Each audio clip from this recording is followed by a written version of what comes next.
September 19, 2012. Lakeland, Florida. What started as an ordinary afternoon in a family home would soon unravel into a scene that would leave both investigators and the community speechless. Inside the bathroom, tucked away behind a closed door, lay the horrifying evidence of a secret kept for months, a secret carried by someone barely old enough to understand the weight of what she had done. 14-year-old Cassidy Goodson had hidden her pregnancy from everyone around her, her parents, her classmates, even her closest friends. No prenatal care, no hospital visits, no one asking questions about a growing belly or unusual cravings. Somehow, she masked every symptom. But what happened after she gave birth inside her own bathroom would expose the unbearable fear she carried, and the unimaginable steps she took to make sure no one ever found out. What would drive a young girl, still a child herself, to conceal something so life-changing? What forces could push her into silence for 9 long months, only to face the unthinkable alone? And, in those final moments, what led her to make a decision that would change the course of her life forever? Today on The Anatomy of Crime, we'll walk through Cassidy Goodson's secret pregnancy, the evidence hidden in plain sight, and the shocking discovery that left even the most experienced detectives questioning how a child could carry such a heavy burden alone. From crime scene photographs to police interrogations, from medical examiner reports to psychological evaluations, we'll piece together how one teenager's overwhelming fear turned into an irreversible tragedy. Where are you watching from? Let me know in the comments below, and let's begin the story of Cassidy Goodson, the 14-year-old girl whose desperate attempt to keep a secret led to a crime that shook her family, her community, and the entire nation. To understand how 14-year-old Cassidy Goodson reached the point of no return, we need to look back, not just at the day of discovery, but at the quiet, uneventful months that led up to it. Cassidy Goodson was born and raised in Lakeland, Florida, a city nestled between Tampa and Orlando, known for its family-friendly neighborhoods and strong sense of community. The Goodson family lived what many would call an ordinary life, a traditional household with middle-class values. Cassidy lived with her parents, attended local public schools, and by all accounts, her life was no different than any other teenage girl growing up in Central Florida. At the time of the incident, Cassidy was in 8th grade, attending Kathleen Middle School, a school that served students from all walks of life. Her teachers and classmates later described her as quiet, soft-spoken, and often blending into the background. She wasn't particularly outgoing or involved in social activities, rarely drawing attention to herself. Cassidy wasn't the type to seek the spotlight, and in a school filled with louder personalities, she had no trouble staying unnoticed. She kept a small, close-knit circle of friends, a handful of girls she felt comfortable with, but even to them, Cassidy never revealed much about her personal life. At home, her family saw her as a typical teenager, someone who spent a lot of time in her room, occasionally helping with chores, but mostly keeping to herself. There were no documented behavioral issues, no record of rebellion, no history of acting out at school or at home. Her parents believed she was on the right path, focused on her studies and her future. In the months leading up to the discovery, there were no obvious signs that Cassidy was carrying a life-altering secret. No sudden weight gain that raised concern, no visible changes that made her family suspicious. She continued to wear baggy clothes, which her family assumed was nothing more than a teenage phase. A preference for loose hoodies and oversized t-shirts. Even as her body changed, Cassidy found ways to mask every symptom. She avoided tight clothing, rarely let anyone see her change, and kept her distance whenever anyone got too close. Her eating habits didn't noticeably change, and if she was ever nauseous, she hid it well. Her days were predictable: she went to school, came home, spent time alone in her room, and occasionally joined her family for meals or TV. She showed no obvious signs of distress, no erratic behavior, no indication that she was living under the crushing weight of a secret pregnancy. For 9 months, Cassidy carried her secret alone. Not a single friend, teacher, or family member knew the truth. And when the truth finally came out, it wasn't through a confession, it was through the horrific discovery that would expose just how much fear, shame, and isolation Cassidy had endured in silence. What led her to believe that silence was her only option? And how does a 14-year-old girl hide something so life-changing in plain sight? That's what investigators, psychologists, and everyone who knew Cassidy would struggle to understand, how a quiet, unassuming girl went from blending into the background to committing an unthinkable act that would leave her family, her community, and an entire nation searching for answers.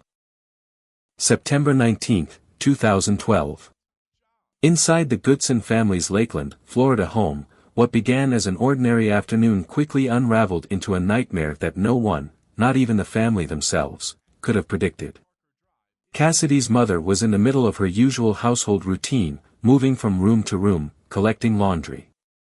As she approached the bathroom, a strong, foul odor caught her attention, something sharp, unfamiliar, and out of place in their otherwise clean home. At first, she assumed it was just a plumbing issue, but as the smell grew stronger, so did her concern. She opened the door to find a scene she would later describe as haunting. The bathroom, though not in obvious disarray, held subtle signs that something wasn't right. Hidden beneath the sink and tucked behind the toilet, she found blood-soaked towels and clothing, hastily stuffed out of view. At first, her mind raced to find a reasonable explanation. An injury? A heavy nosebleed? But the sheer amount of blood made it clear, this was something far more serious. Frantic, she tore through the house, searching for answers. It was then, inside Cassidy's bedroom, that she found the shoebox. It was small, unassuming, the kind meant for sneakers or sandals, but the odor seeping from its edges told her it was no ordinary box. With trembling hands, she opened it, and inside, wrapped in more towels and hidden like a shameful secret, was the lifeless body of a newborn baby boy. In that moment, shock collided with panic. The realization that her own 14-year-old daughter had somehow carried a pregnancy to term, right under her roof, and had given birth inside their home without anyone knowing left her gasping for air. Her hysterical call to 911 captured the raw, unfiltered terror of a mother faced with something no parent could ever prepare for. In that call, she begged for help, her voice cracking under the weight of confusion and disbelief. By the time first responders arrived, the house had shifted from a family home to an active crime scene. Neighbors gathered outside, whispering in shock.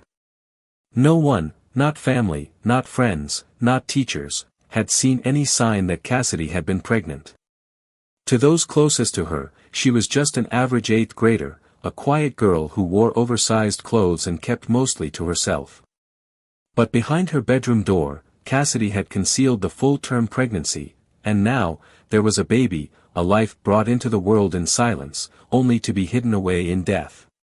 The Polk County Sheriff's Office took over the scene, their investigators trained to handle both unattended deaths and suspected homicides. The medical examiner arrived to conduct an initial assessment.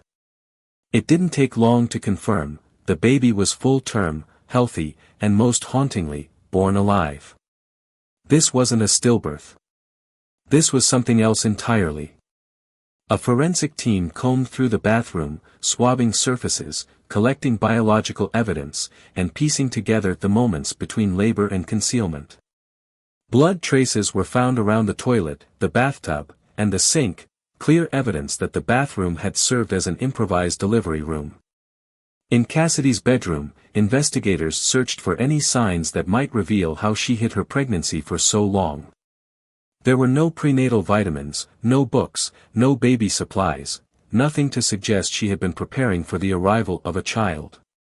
What they did find was the shoebox, a grim container for a life that had only moments to exist. With the crime scene preserved and the initial evidence secured, investigators turned to the one person who could answer the questions no one wanted to ask, Cassidy herself. With the initial shock still hanging over the Goodson household, investigators from the Polk County Sheriff's Office turned their focus to understanding not only what happened inside that bathroom, but why. The bathroom itself told a story. Blood evidence on the floor, walls, and toilet confirmed a recent birth. Towels saturated with blood were found tucked behind the toilet, while the trash bin held discarded tissues, more blood-stained cloth, and fragments of what appeared to be a severed umbilical cord, hastily cut with a pair of household scissors. But it was the shoebox discovery that framed the investigation from the very beginning, evidence that this wasn't just a medical emergency or a tragic accident. It was clear that someone had gone to deliberate lengths to conceal both the birth and the baby's body. From the start, investigators faced the reality that this was more than a concealed pregnancy, it was a potential homicide. Forensic analysis began immediately. The autopsy would reveal critical information, evidence that would shift the case from tragedy to crime. The medical examiner confirmed the baby boy was full-term, healthy, fully developed, and born alive. But the cause of death was undeniable. The infant had been manually strangled. The pattern of bruising around his neck, along with the compression injuries, told experts the pressure was applied by a pair of small hands, consistent with someone Cassidy's size and strength. There were no signs of congenital health issues or birth complications that could explain his death. The autopsy was clear, this was no stillbirth, and this was no accident. The baby was alive, breathing, and crying, until someone stopped him. Cassidy's DNA confirmed what investigators already suspected. She was the baby's biological mother. With each forensic result, the timeline became clearer, a baby born into silence, held for mere moments, and then silenced forever by the hands of his own mother.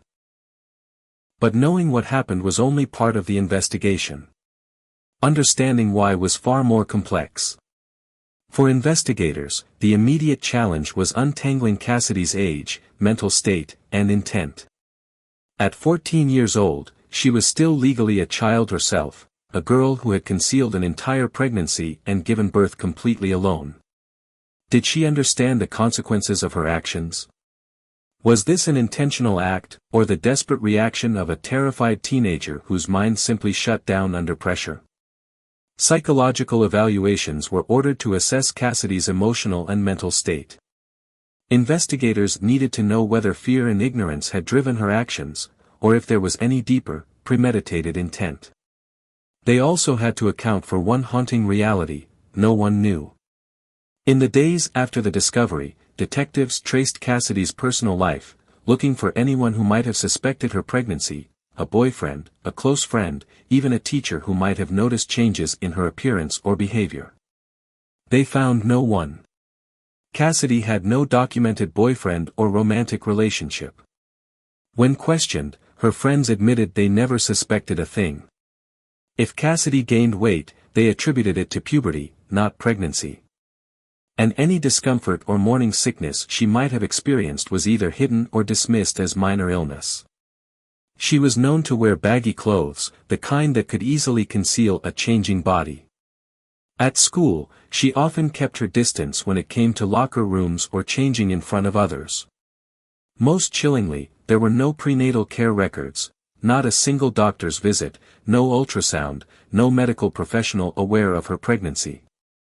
Cassidy carried this secret entirely alone, from the first missed period to the final moments in the bathroom.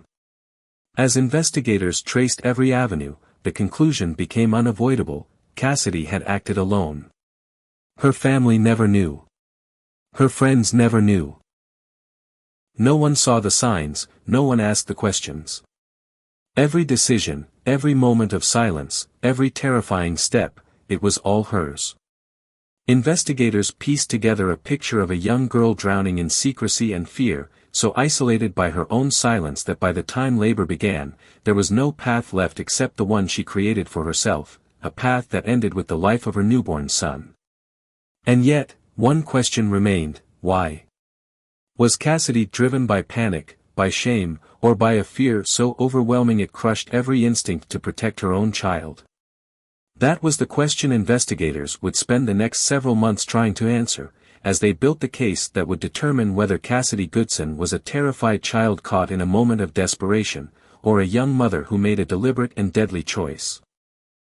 As investigators combed through the physical evidence inside the Goodson home, the pieces of a heartbreaking puzzle slowly came into focus. But the most critical breakthrough wouldn't come from a forensic lab or an outside witness, it would come directly from Cassidy Goodson herself.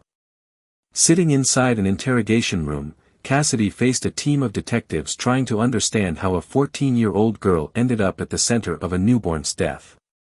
There was no denying what had been found inside the house: the blood in the bathroom, the shoebox in the closet, and the lifeless body of her baby boy. The evidence was overwhelming. But even with the facts laid out in front of her, Cassidy's confession would reveal a sequence of events far more chilling than investigators had initially imagined. In a soft, hesitant voice, Cassidy admitted she had gone into labor alone, standing over the family's toilet. With no help, no guidance, and no way to stop what was already in motion, she delivered her own baby, a full-term boy, inside that bathroom. She cut the umbilical cord herself, using a pair of scissors she had taken from the house earlier. Blood coated the floor, the towels, and the trash bin as she worked through the panic, her body trembling from the pain and the shock of what had just happened. But then came the moment Cassidy could no longer avoid, the moment her newborn son let out his first cry. That sound, the unmistakable cry of a living, breathing baby, was the sound that pushed Cassidy's fear over the edge. She knew someone would hear. She knew the secret she had guarded for so many months was seconds away from exposure. Overwhelmed with panic, Cassidy said she placed her hands around her baby's neck. She squeezed. She held on until the crying stopped. She held on until he stopped moving. Until he stopped breathing.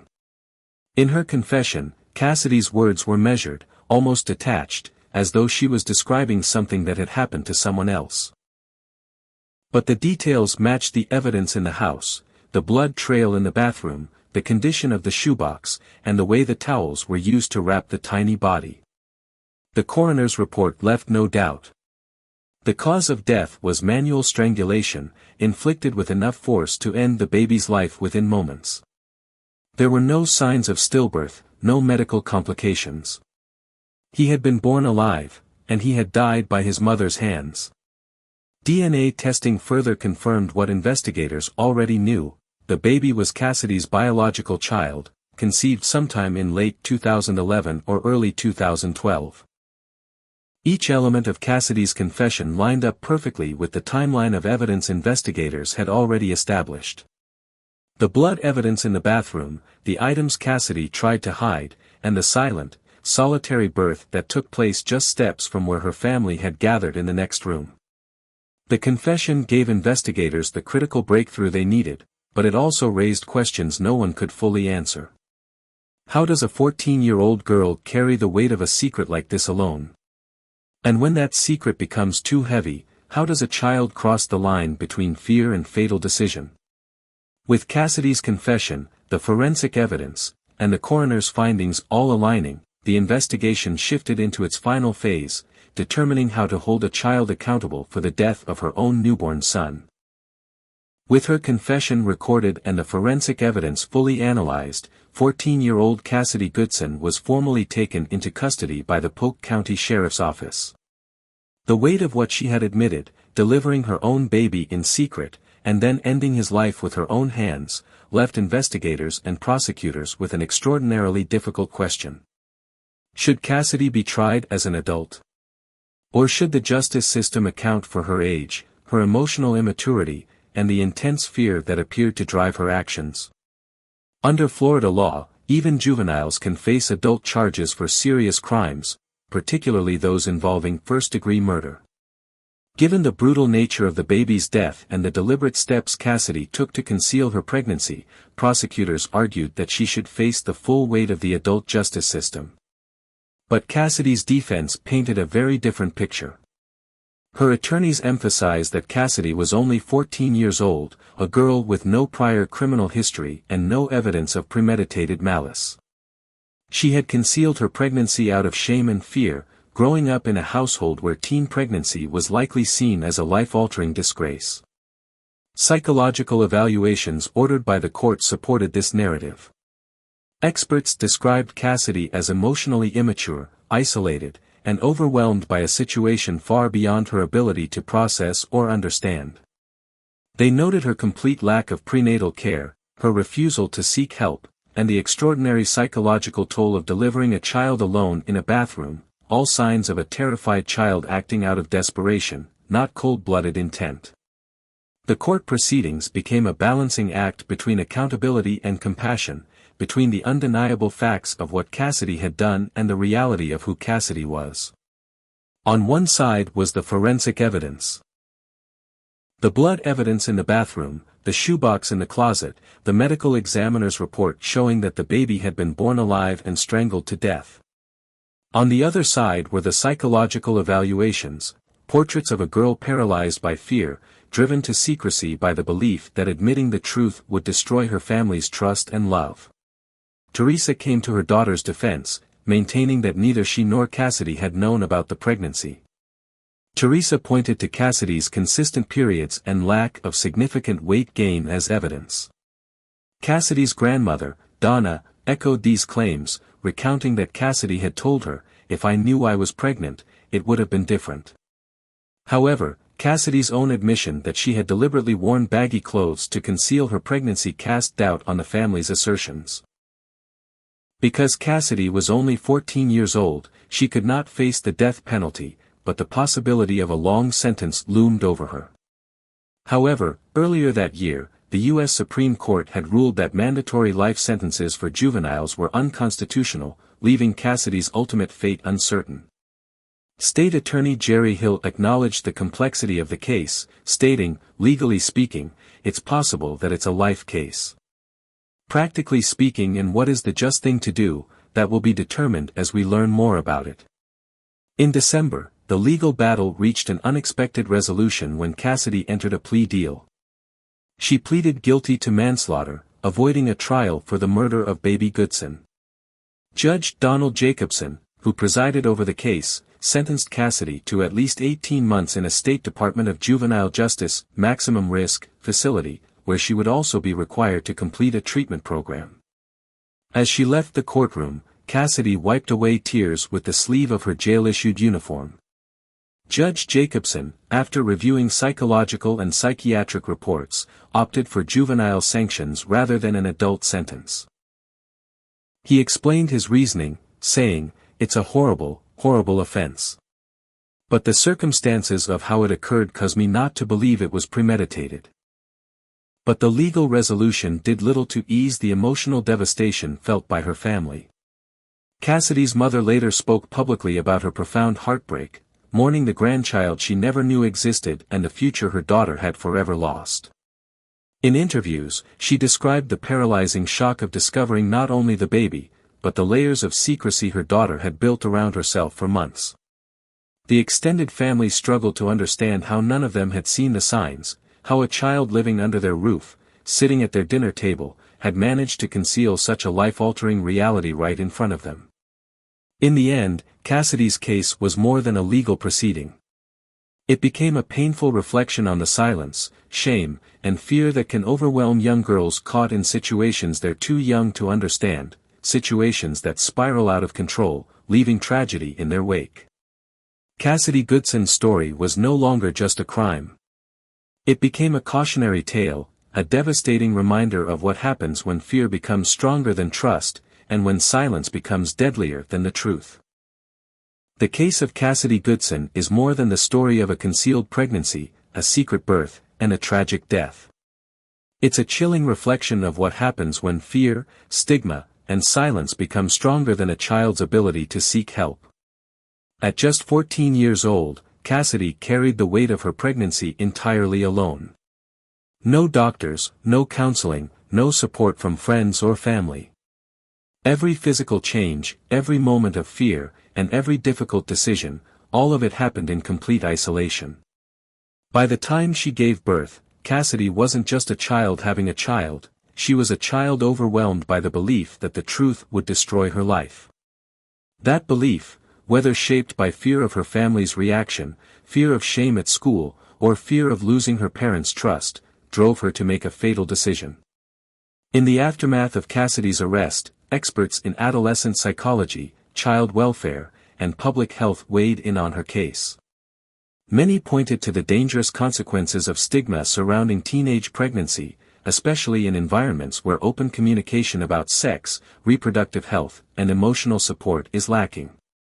They warned that silence doesn't prevent pregnancy, it only ensures that when pregnancy happens, fear and secrecy take over. And when that happens, vulnerable teens are far more likely to make desperate, irreversible choices that leave innocent lives lost and entire families shattered. Cassidy Goodson's story is both a tragedy and a cautionary tale, a stark reminder of what happens when young girls feel they have nowhere to turn and no one they can trust. It's a case that forces uncomfortable questions. How many signs were missed? How many opportunities were there to notice her fear, to ask the right questions, to open a door before it was too late? As Cassidy served her sentence in juvenile detention, her story became a case study in the importance of support, education, and communication. Not just for teenagers, but for parents, schools, and communities. Because the truth is, Cassidy Goodson's story didn't have to end this way. What do you think about this case? Should Cassidy have been charged as an adult? Let me know your thoughts in the comments below. If you found this case compelling, make sure to like, comment, and subscribe for more true crime stories just like this one. Thanks for watching.